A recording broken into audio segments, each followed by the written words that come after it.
Cette année, comme à toutes les fins d'année, c'est le moment où il faut mettre le paquet sur tes business en dropshipping. Donc c'est le moment où moi je mets le paquet. Généralement j'ai 2, 3, 4 sites en même temps. Je fais de la publicité sur Facebook, Google, Instagram en même temps. Bref, je fais vraiment la totale. C'est le moment de l'année où il y a le plus d'argent à se faire. Et donc comme tous les ans, je me réessaye sur le marché francophone. Et comme tous les ans, je me rends compte que je perds littéralement mon temps à vendre à des clients français parce que c'est juste insupportable de faire, selon moi encore une fois, du business sur le marché francophone. Principalement pour une raison simple, c'est que les clients français quoi. Les clients français. Je suis moi-même, même si j'habite en Amérique maintenant, depuis maintenant 6 ans, je resterai quand même toute ma vie profondément un client français et exigeant comme un français. Je veux pas vendre à des gens comme ça. Je veux pas vendre à des gens comme moi. C'est pas possible de vendre à des gens comme ça. C'est insupportable. Les clients français sont râleurs, ils sont pénibles, ils se plaignent pour un oui ou pour un non. Ils te menacent tout le temps. C'est un truc, il n'y a pas plus français que ça. Menacer. Il suffit que tu aies 1 ou 2 jours de retard sur les délais de livraison que tu as annoncé sur ton site. Tu reçois un email à 6 h le lendemain matin qui te dit ouais où il est mon colis, je vais porter plainte. Non mais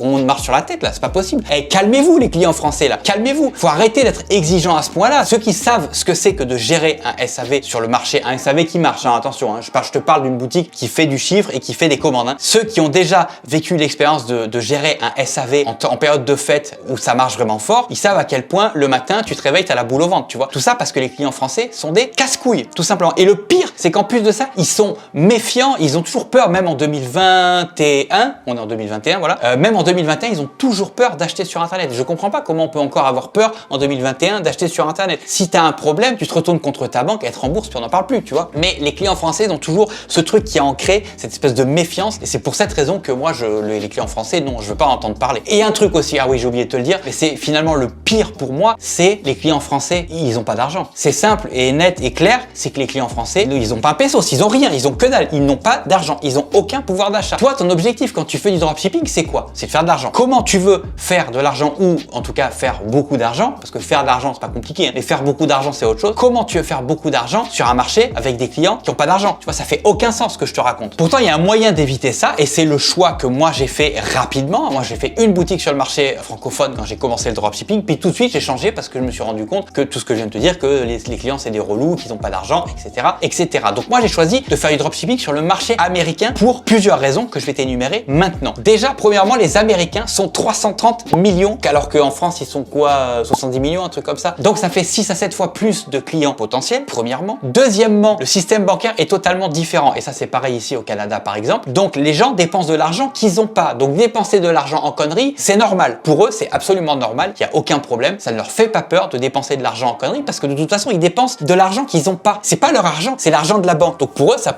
leur pose aucun problème. Dépensent plus, ils n'hésitent pas à acheter sur Internet. Les Américains, les Canadiens, les Anglais aussi, un petit peu moins, mais quand même, n'ont pas peur d'acheter sur Internet parce que le système bancaire est fait pour ça, c'est fait pour les faire consommer. Donc ça veut dire quoi? Ça veut dire que le pouvoir d'achat des Américains est 1000 fois supérieur au pouvoir d'achat des Français. Incomparable. T'imagines même pas à quel point c'est incomparable. Pour donner un ordre d'idée, ici j'ai 3 cartes de crédit, dont une, c'était la première que j'ai eue quand je suis arrivé. J'ai une réserve d'argent de 15 000 $. C'est-à-dire qu'au bout d'un an quasiment, on m'a augmenté mes réserves d'argent et j'ai une réserve d'argent de 15 000 $. Demain, je peux aller au magasin du coin, dépenser 15 000 $, ça posera aucun problème. Alors que je les ai pas les 15 000 $, tu vois. Sur ce compte-là, j'ai pas 15 000 $, mais je pourrais dépenser 15 000 $ parce que sur ma carte, j'ai une réserve d'argent de 15 000 $. Alors faire du dropshipping sur le marché américain, c'est pas si compliqué, mais il y a des pièges dans lesquels il faut pas que tu tombes. Par exemple, tu peux pas juste utiliser un vieux traducteur éclaté en espérant que la traduction soit suffisamment efficace. Non, ça marche pas forcément. Culturellement aussi, les Américains, les Français sont culturellement très différents. Même si, contrairement par exemple aux Asiatiques, on aurait tendance à penser par exemple que, je sais pas, moi je vais donner un exemple, hein,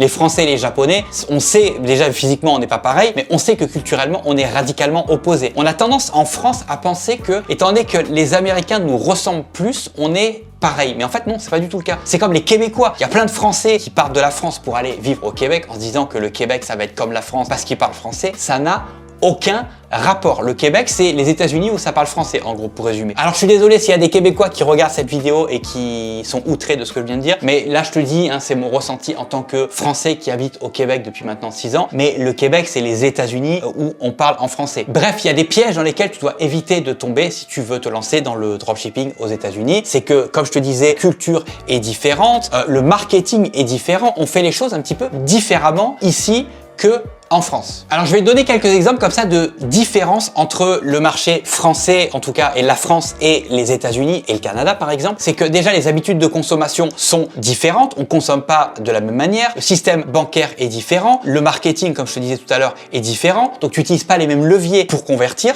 C'est important ça, hein, de pas faire du marketing de la même manière en France qu'aux États-Unis. C'est valable dans les deux sens, hein, ce que je te raconte. Quand tu fais du dropshipping sur le marché américain, il faut que tu gères ton SAV en anglais. C'est pas forcément évident de gérer son SAV en anglais. Les pages légales, c'est différent. Les taxes, c'est différent. Les douanes, c'est différent. Les processeurs de paiement, c'est différent, etc. Il y a beaucoup de différences entre le marché français et le marché américain. C'est pour ça que si demain tu veux te lancer sur le marché américain, il faut bien que tu fasses attention à cette somme de petits détails pour pas te planter. À partir de là, une fois que tu as fait attention à tout ça, c'est bon. Tu vas rentrer dans la cour des grands. Mais avant tout ça, il faut vraiment que tu fasses attention à ne pas te planter sur des détails qui sont excessivement importants. D'ailleurs, à ce sujet-là, j'ai fait une formation qui s'appelle le protocole USI, comment faire du dropshipping sur le marché américain quand on parle pas un seul mot d'anglais. Et dans cette formation, je réponds pas mal à toutes les questions, à toutes les interrogations que tu dois probablement déjà te poser, que je t'ai cité un petit peu précédemment. Donc la culture, le système bancaire, tout ça. Toutes ces choses-là, j'y réponds dans la formation, le protocole USI. C'est la seule formation en français sur comment faire du dropshipping sur le marché américain quand on parle pas un seul mot d'anglais. Je suis le seul à l'avoir fait cette formation. Personne d'autre ne l'a fait. Tu vas pouvoir retrouver cette formation et ce que je vais te dire là, c'est spécial pendant la semaine du Black Friday. Je fais un truc vraiment spécial que je ferai une seule fois dans l'année. Je pense même que je referai peut-être jamais ça. Et tu vas pouvoir retrouver cette formation, donc le protocole USI, dans